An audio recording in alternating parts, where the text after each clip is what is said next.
What's up guys, Derek, moreplaysmoredates.com. Today we're going to be talking about 50 Shades of Grey quickly. This is, it's obviously an old-ish movie, I guess. Not old, but just a few years old. And I just finished Stefan Aarnio's last book. If you don't know who Stefan Aarnio is, he is author as well as, unfortunately, he passed recently from complications with cancer, but he wrote a series of books called Hard Times Create Strong Men, and it basically outlines what it means to be a man in the modern world and basically gives a reality check on male and female roles and kind of, the whole, equality approach that females want and the kind of completely hypocritical values that they make people think they want, but in reality they don't actually want. It's kind of, I'll let you read the book yourself to get into it, but basically, he outlined something that just made me fucking laugh hysterically and is so goddamn true. And I'm surprised no one's made a video on this specifically. It's how 50 Shades of Grey is the literal pinnacle example of hypergamy at its finest. So basically, a lot of the series kind of goes into the fact that women are hypergamous by nature. Basically, they want to date up, they want to master the man with the most resources, the best looking one, the one that can pass on the best genes, the one that gives them the best chance of survival. And this is just their nature. They try to, date up, and you'll often have, the 10s at the top of men who are dating like the 8s and 9s. The women who are the 10s are kind of like always not getting what they want because there is no one really above them. If they are like super financially stable and good looking and independent on their own, it's kind of like there's no men for them to even go after, and men are basically not fulfilling their role when they're with them. So the 10s kind of get like isolated and don't actually really find men that they're compatible with. The 10s for the men get like the 8s and 9s of the women. And you have like the 6s and the 7s of the guys trying to get like, they end up with, it's kind of just like a big like zigzagging fucking thing. And basically what it goes into here is how everyone's trying to like basically reproduce and produce the best offspring with the best genetics. And that's kind of what drives our want for better resources to, attract women and show them we can support high, a shit ton of kids, or like either, high quality raising the kids from our available resources as well as our genetics from our, whatever it is, our body composition, our height, our looks, our health, or whatever it is. It all plays a role and is cumulative in this big ball of, sexual appeal as well as qualifications and kind of just like your marketplace value essentially. The 50 Shades of Grey example is just fucking a hilarious example of this when you actually think about it. So I actually wrote this down. I don't want to take credit for it because word for word I'm kind of paraphrasing what he said, but it was just so beautifully written the way he wrote it out. So he said, women want mastery over their men, but also want men who can't be mastered, which is true. Christian Grey is a self-made billionaire he's like lean. He looks good. He's a very attractive male. He has like visible abs. He's a fucking self-made billionaire. He's so powerful that he buys Anastasia's company just to dominate her. So he completely, becomes enamored with this chick and does everything he can to dominate her in every way. He abuses her in every possible way and appears he can't be mastered. And then she manages to master him and they live happily ever after, blah, blah, blah. But the book is literally about a rich guy sexually and emotionally abusing the shit out of a woman. And if you think about it, it's completely true. But women love reading it because it appeals to what they want.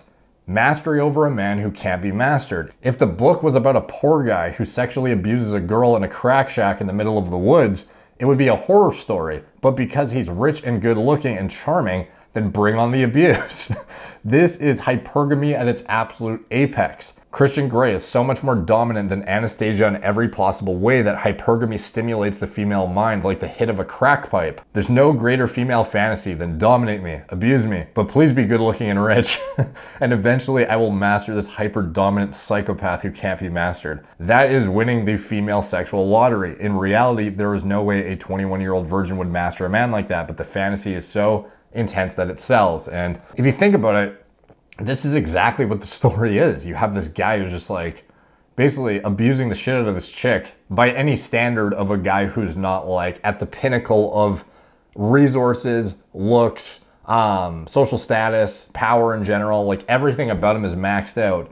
So it's okay. But if this guy was like a fucking hobo who had like no finances, was ugly, was, whatever, it would be like the worst thing in the world. And not only would it not sell at all, but it would be fucking terrifying. And people would think it was like the worst thing in the world. It's just like when guys who hit on chicks, if you're like, old or ugly or fat or whatever it is, you're creepy. But if the, like some super attractive guy who comes up who fits like her exact mold of what she's attracted to, and he says the same fucking thing, it's fine. And it's just hitting on her. So it's all perception in this whole thing. And at the end of the day, the takeaway is simply that you can't do shit about what they're looking for, and you need to play the game. And this is what, I think every man needs to realize is you're not owed anything by females. They will drop you at the drop of a hat if you don't fit these requirements, or you're just not going to get them to begin with, or the quality you want. You're not going to get reflected in your performance in these other areas if you're not achieving a high level of whatever in each like slot as a man. And at the end of the day, more doors just open up to you. The better looking you are, the richer you are, the more socially capable you are of speaking to people smoothly, calmly, confidently, the better dressed you are, just like everything that boils down to how you could possibly max out everything in all these categories, as well as like social standing, power. I guess in this modern day, it would be either driven through resources if you were like a CEO or an executive or something, but also in addition to that, like social media presence, stuff like that all plays a big role nowadays that I've seen. And I think it's,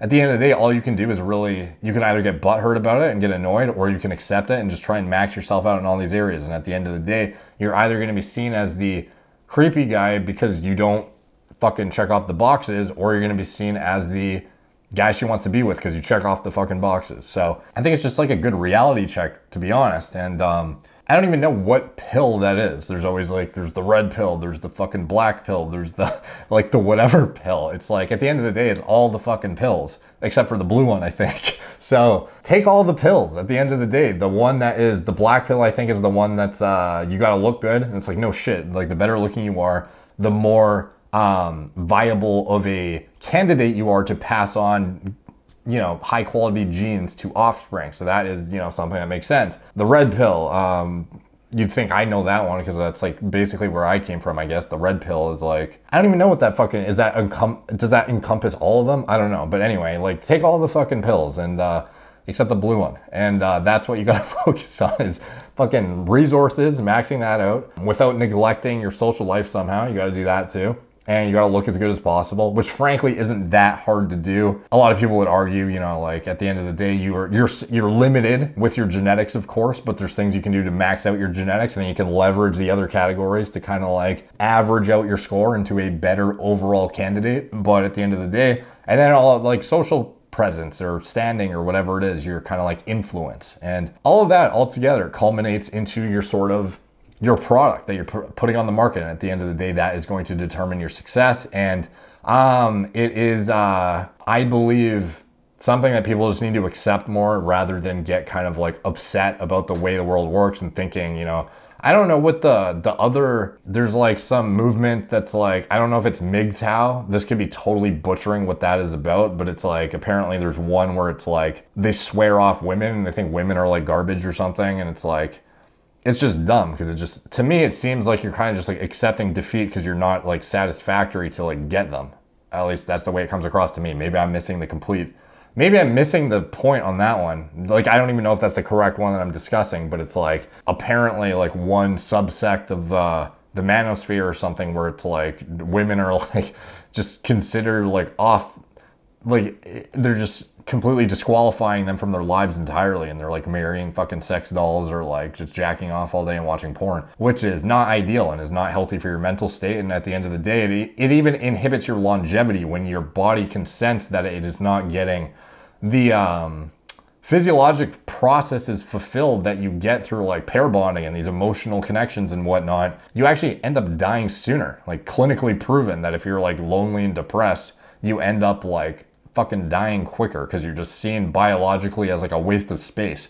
So get all your affairs in order and get max yourself out. It's kind of like a no-brainer, obviously, but this example I thought was just hilarious because this is like one of the, like, women are constantly striving for equality, you know, feminism, blah, blah, blah. We want equal this, we want equal that. And then there's like the most popular like book ever, and like one of the most popular movies is about women just getting like abused to fucking hell. And it's fine though, because of this guy standing. So just keep that in mind, keep things in perspective that at the end of the day, this world is what you make of it. And you have a lot of things you can check off, fortunately, as men, whereas women are unfortunately a bit more limited in terms of like maxing themselves out, I guess, because it's kind of like a concept that I've sort of started to take more seriously in the past couple of years is the idea of sexual market value. You know, there's the I guess the red pill space really like owns in on the fact that, and something I've come to realize over the years that I kind of like didn't even think about in my early 20s is that your value as a man actually increases when you get to like your late 20s, and in your mid 30s, you're kind of like peaking. Whereas like prior,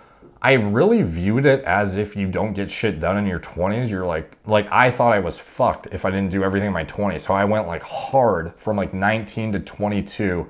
I went like balls out, just like nothing else mattered. I literally earned like, and I still recommend doing that, to be honest, because that's the only time frame you can get away with being completely lackluster in like every fucking category except for like looks, pretty much. All you got to do is have good social skills and look good, and you can kill it from like 19 to 24, even if you have a beater, even if you don't even have a car. If you have a beater fucking car, you live it, you know, in a basement or at your parents' house, or you make like almost no money. Like I perpetually had like $100 in my bank account from 19 to like 22, and I was successful, like, and so can you. And I would get that done though, because that's not just about that part that I always talk about, is not so much that it's like, it's not because you're going to like fall off and not have an opportunity to like get girls in your later 20s, your mid 30s. That's not what that's about.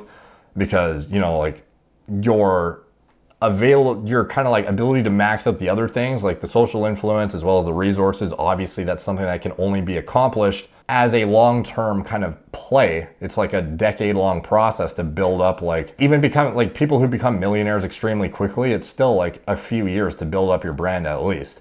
And that's like of the 0.000 whatever percent of people who manage to do it. If you're doing it self-made, that is, if you don't have like fucking, you know, money handed to you on a silver platter by your parents or whatever. So with that being said though, the whole point of getting it done in your early 20s, I'm not saying getting it done, I just mean knocking out that phase sufficiently where you no longer feel compelled to like prove something to yourself or to other people that you can get laid. And, you know, you have to tell your friends every time you lay some new hot chick or whatever, you're seeing, oh, look at this chick, like, I just fucked her last night. And it's like, once you don't feel like you need to do that anymore, I feel like that's almost a sign that you're sort of getting over this phase of your life where you feel like you honestly don't really believe you deserve these women, or you just like pedestal them to the point that you even feel it's worth like writing out lay reports or like reporting it to your friends or whatever it is that, you know, makes you feel like high value because you accomplished something.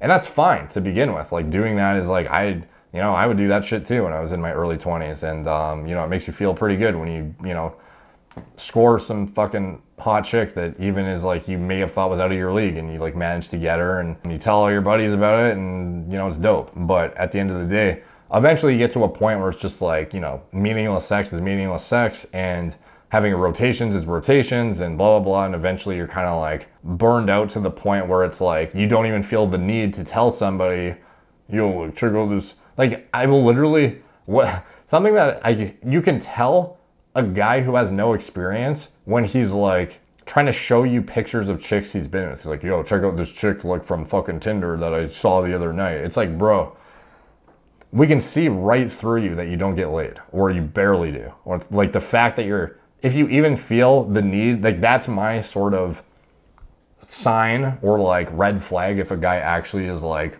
over that phase or not in his early 20s, or if he's still perpetually in that phase into his 30s and so on, is if he says shit like that. So once you get over that phase though, it's great, because that's where you develop your social skills that then transfer into other facets of your life that then help you excel in the resources category and stuff like that. Because at the end of the day, building social skills, if you can talk to hot women, at the drop of a hat with zero anxiety. You're a smooth talker, you're clever, you're witty, you're whatever. That stuff all like literally bleeds into all aspects of your life in all capacities. So it's like business presentations, fucking family gatherings, wedding speeches, I don't know, fucking anything that has to do with being a good communicator and being good socially around people. If you can do that with women that otherwise would have terrified you if you never did this stuff, you know, you can talk to anybody at the drop of a hat and you can do it very well. So that's why I always recommend the early 20s is not so much like, you know, your SMV is like gonna decline by your late 20s and you're fucked at that point.